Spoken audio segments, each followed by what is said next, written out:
Matļó Wayúhi was a Brulé Lakota chief who signed the Fort Laramie Treaty. He was killed in 1854 when troops from Fort Laramie entered his encampment to arrest a Sioux who had shot a calf belonging to a Mormon emigrant. All 30 troopers in the Army detachment were annihilated, in what would be called the Grattan Massacre or the Mormon Cow War, according to Army Historian S.L.A.Marshall in his book, Crimsoned Prairie. Little Thunder took over as chief after his death. Early life and leadership. Conquering Bear was born around 1800, a Brulé Lakota Sioux. At the Fort Laramie Treaty Council in 1851, the Americans demanded the name of the head chief of each tribe who could sign for his people. However, none of the tribes responded with a single name of a leader, so the white men arbitrarily picked chiefs for them. Conquering Bear was chosen to represent the Lakota.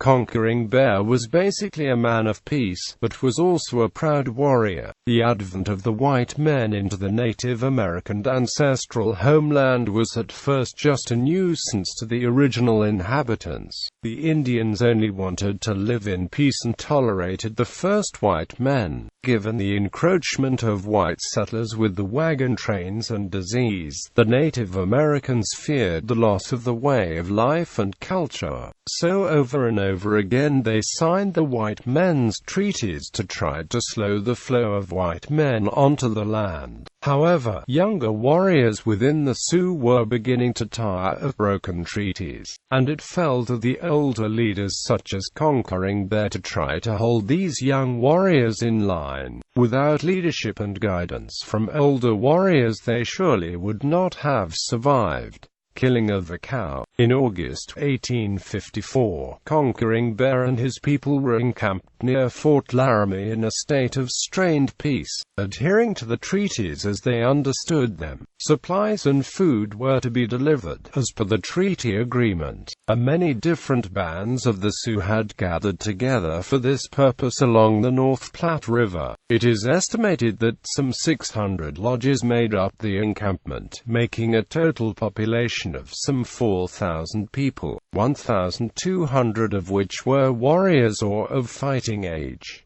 A Mormon wagon train passing through had with it a straggling cow, which fell behind. The Indians had not eaten for quite some time, awaiting the promised delayed supplies, and the wayward cow was killed and eaten by hungry Minneconchlu Lakota warrior High Forehead and his family, who were visiting Conquering Bear's camp. A Mormon settler reported to the army at Fort Laramie that the animal had been stolen by the Native Americans. Lt.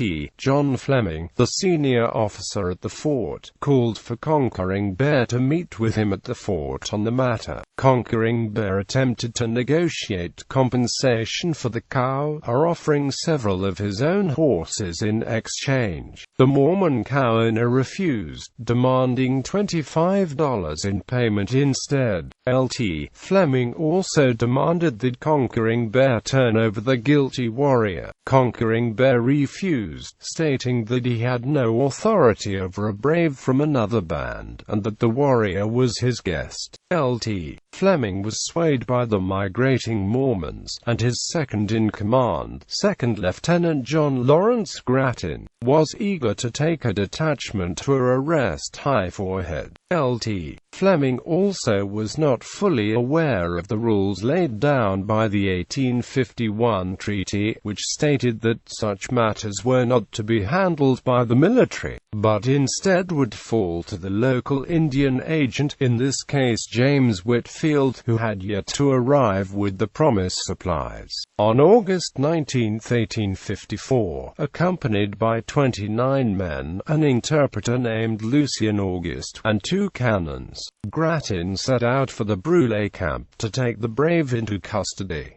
The massacre, with cannon trained on the Indian encampment. The fragile peace was about to shatter. Lt.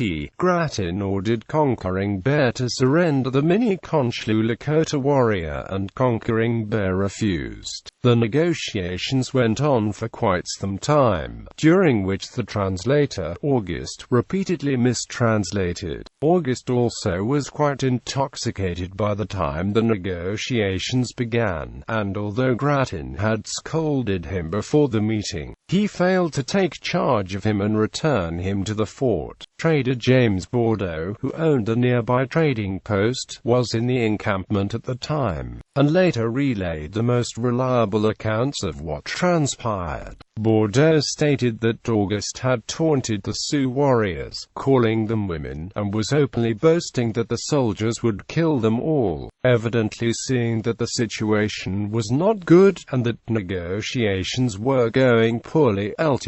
Grattan concluded the proceedings. However, before he reached his column, a shot rang out, fired by a novice trooper. Conquering Bear had been shot in the back as he walked away, and another shot had been fired by another trooper, hitting another Indian nearby, wounding him. Angered by the shooting, the Lakota rose up and counterattacked the troopers, and with the aid of warriors like Spotted Tail, the Lakota quickly killed the entire detachment. Lt.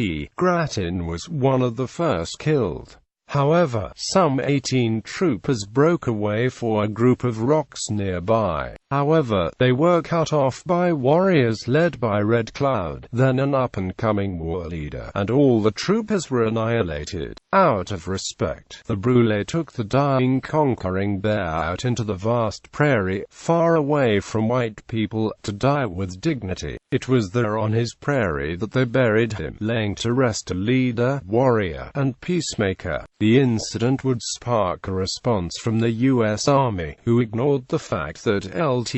Grattan had instigated the affair. This event would greatly influence the First Sioux War.